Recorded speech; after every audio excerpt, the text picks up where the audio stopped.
জুবিনক আক্ৰমণ কৰা হীৰকক কংগ্ৰেছৰ গুৰুত্বপূৰ্ণ পদবী। জুবিন গাৰ্গৰ মৃত্যুৰ 11 দিন পিছতে হীৰকক প্ৰদান কৰা হ'ল কংগ্ৰেছৰ গধুৰ দায়িত্ব। 2020 চনৰ 13 আগষ্টৰ কথা নিশ্চয় সকলোৰে মনত আছে।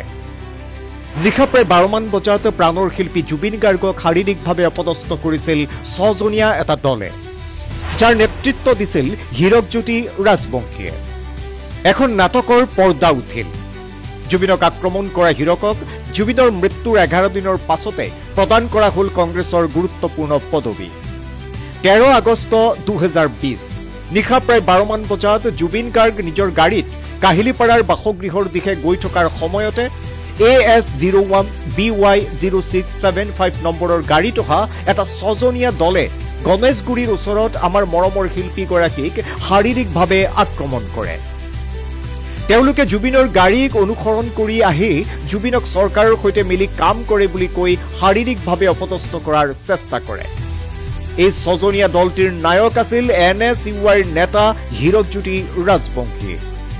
এই আক্ৰমণৰ পাছত ডক্টৰ হিমন্ত বিশ্ব শৰ্মাই উল্লেখ কৰিছিল, জুবিন অসমৰ সম্পদ, আমাক সমালোচনা কৰিলেই জুবিন বেয়া হ'ব বুলি ভাবিলে কেনেকৈ হ'ব? জুবিন কংগ্ৰেছ বিজেপিৰ নহয়, জুবিন অসমৰ সম্পদ। জুবিন গাৰ্গক যোৱাকালি ৰাতি এখন গাড়ীত সুৰাপান কৰা কিছু যুৱকে গণেশগুৰি ফ্লাইঅভাৰৰ তলত প্ৰথম আৰু গণেশ মন্দিৰৰ সন্মুখত দ্বিতীয়বাৰ জুবিন গাৰ্গক অকথ্য কথাৰে আক্ৰমণ কৰে আৰু হয়তো পুলিচ বা চিকিউৰিটি তেওঁৰ লগত নাথাকিলে হয়তো ঘটনা অলপ বেয়াৰ ফালেও গ'লহেঁতেন। আৰু কমিশনাৰ অফ পুলিচক এইটো দায়িত্ব দিয়া হৈছে যে যিসকল দোষী, যিহেতু গাড়ী নম্বৰ আদি এজাহাৰত দিয়েই দিয়া হৈছে, তৎকালীনভাৱে তেওঁলোকক গ্ৰেপ্তাৰ কৰিব লাগে। উল্লেখযোগ্য যে মৰমৰ শিল্পীগৰাকীক আক্ৰমণ কৰাৰ পাছত ৰাইজৰ ৰোষত পৰাৰ ভয়ত হীৰকজ্যোতিক যেদিনা আটক কৰা হৈছিল, তেতিয়াৰ কংগ্ৰেছ সভাপতি ৰিপুণ বৰাই হীৰকক NSUৰ পৰা বহিষ্কাৰ কৰাৰ নাটক আৰম্ভ কৰে। নাটক বুলি কোৱাৰ কাৰণ হ'ল এই ঘটনাৰ পাছত হীৰক কংগ্ৰেছ আৰু NSUৰ বিভিন্ন কাৰ্যতো জড়িত হৈ আছিল।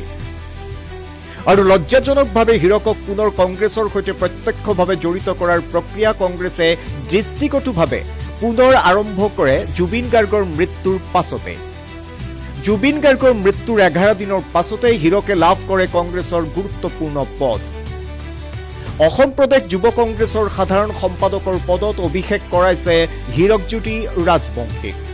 যোৱা 30 ছেপ্টেম্বৰত এই সম্পৰ্কীয় এখন জাননী তেওঁলোকে জাৰি কৰিছে। উল্লেখ্য যে অতদিনে হীৰক যুৱ কংগ্ৰেছৰ সৈতে জড়িত আছিল ৰাজ্যিক সম্পাদক হিচাপে, অৰ্থাৎ জুবিনক আক্ৰমণ কৰা ঘটনাৰ বাবে কংগ্ৰেছ লজ্জানত বুলি কৈ হীৰকক বহিষ্কাৰ কৰাটো আছিল মাত্ৰ এখন নাটকহে।